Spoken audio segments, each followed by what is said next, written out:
Growing up in an Indian immigrant family, I remember the excitement of the Indian cinema. The musical numbers, the gorgeous scenery, the creativity and dramatization of every moment captured, and most importantly, seeing the actors come into character and bringing the magic of cinema, whether it be in a movie theater in Mumbai or a tiny box in our living room. Industries such as Bollywood or other smaller branches of Indian cinema, such as Collywood and Tollywood, have a huge influence on its audience, just like any other type of modern cinema. One of my favorite things about India is the diversity. India has hundreds of national languages, not to mention a plethora of different cultures woven through the unique regions. The amount of stories that could come alive, and yet I only see one type really occur. See, what's great about movies is it provides an escape for us audience members. We can take a break from reality and be wherever, whatever we want to be. And part of that magic is representing people of all backgrounds, cultures, and skin colors. Yet, there isn't much representation for darker skinned people, specifically women. This is due to the long lasting issue of colorism. The Merriam Webster Dictionary defines colorism as prejudice or discrimination, especially within a racial or ethnic group, favoring people with lighter skin over those with darker skin. Hi, I'm Anjali, and today we're going to tackle the issue of colorism in the South Asian film industry.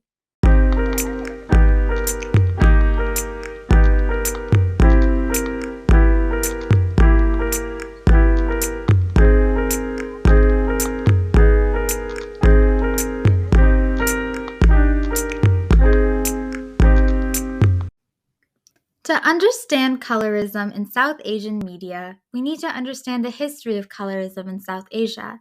While various complexities have always existed in India, it wasn't until British imperialism when colorism began. Those with a darker complexion faced more racism and prejudice compared to their lighter counterparts. The British who had lighter skin would state that those with a darker complexion were inferior, creating a system of color based oppression.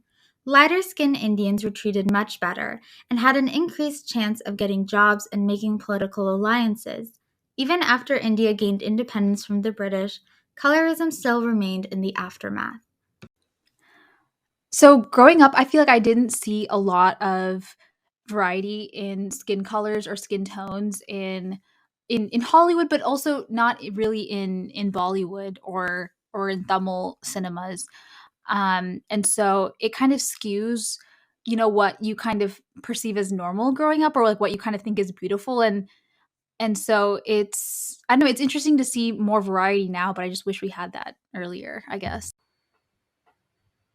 There are four industries in South Asia, and today we're going to be talking about two of them: Collywood, which is a Tamil cinema, and Tollywood, which is a Telugu cinema. In both of these industries, colorism is consistently reinforced. Something to note is that typically South Indians carry a darker complexion, whereas North Indians tend to have fairer skin. However, most actresses in South Asia are usually from northern regions of India and not the South. And in the rarer circumstances of a movie actually casting a South Asian actress, they usually have incredibly fair skin. The only representation of including actresses with darker skin is to make a mockery of them, attaching stereotypes of being unattractive or inferior, specifically in the name of comedy. What's interesting is how skin color isn't a standard for men to meet in this industry. Most male actors usually have a darker complexion, creating a double standard for women. The list of the top highest paid South Asian actors found on IMDb mostly consists of men with medium to darker skin tones, whereas the list for the highest paid South Asian actresses consists of fair or medium skin tones. And while this double standard is absolutely ridiculous, it stands for a reason. One sexist element in South Asian films is the role of women. Women in these films are mostly cast or judged off their attractiveness rather than their acting talent. In fact, due to the lack of casting South Asian actresses, a movie trope called the crazy girl emerged, according to the Michigan Daily, which reported on this.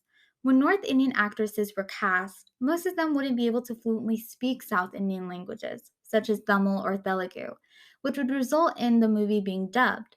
The crazy girl was a trope of women who played the love interest to the hero and would embody traits of being naive, innocent, bubbly, and would mirror the dumb blonde trope in Hollywood.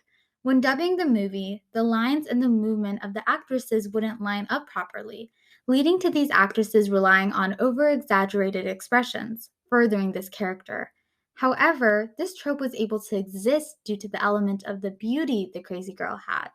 Standards of colorism for women have limited the amount of screen time they have, as well as portray them only adjacent to the male lead. So here is the answer to your second question. So we are talking about 50, 60, 80 years of media promoting, um, you know, fairness of the skin is directly impacting, positively beauty and success. So when you, through commercials, magazines, and articles, so when they do that, even if you don't believe for a year or two, when you see it continuously for for 10 years, 20 years, 30 years, so it is impacting your beliefs, your thoughts. So that's how they do it. The media doesn't help at all. The media makes it seem like you need to be lighter and that you're prettier if you're lighter. Like if you take a look at like the top celebrities and stuff in India, they all have lighter skin and when you go to okay, and then when you hear from people such as relatives or family, they tell you that you're too dark and it doesn't make you feel good about yourself. And your friends tell you you're too dark and that doesn't make you feel good about yourself. And it leads to many other things. There are many modern day practices that reflect the influence of colorism, enhanced by the media. Skin lightening or bleaching treatments are sometimes encouraged and promoted for darker skinned individuals, despite the severe harm they might face. The brand named Fair and Lovely is a popular brand that advertises a face wash that supposedly makes your skin lighter over time. This skincare product not only is ineffective, but is marketed by many of the top celebrities in the Indian media. Even industries in America market skin lightening products to many Asian and African countries, such as Pond's, Nivea, Garnier, L'Oreal, etc. Other customs that are influenced by colorism are modern dating and marriage practices. The show Indian Matchmaking, which goes through the process of arranged marriages, fortifies the beauty standard of having lighter skin, shown by many contestants making that a standard for their future potential partner to meet. Even now, sometimes women who have darker skin have to pay a higher dowry to the husband's family to compensate for having these unattractive features. I wouldn't say that I was directly impacted by colorism, but I have known and heard about people, especially when undergoing the arranged marriage concept in South Asian culture. The color of the skin plays a very important role. People prefer fair skinned girls to a dark skinned girl, and such partial um, attitude was prevalent. So, yeah, I would say that I have seen, or I haven't personally experienced, but I have seen people going through this. Whether we see a skin lightening treatment in an ad or overhear relatives complain about darker skin, colorism has impacted all South Asians at some point, which is only perpetuated by the media. We have to acknowledge that our silence to this issue is only allowing us to be more complacent with prejudice in our everyday lives. And while the South Asian media may not love or respect all skin tones and may continue to spread a harmful influence, I want to tackle this issue head on, just starting with a simple conversation. See, I don't even know you, and yet I love you, regardless of your skin color.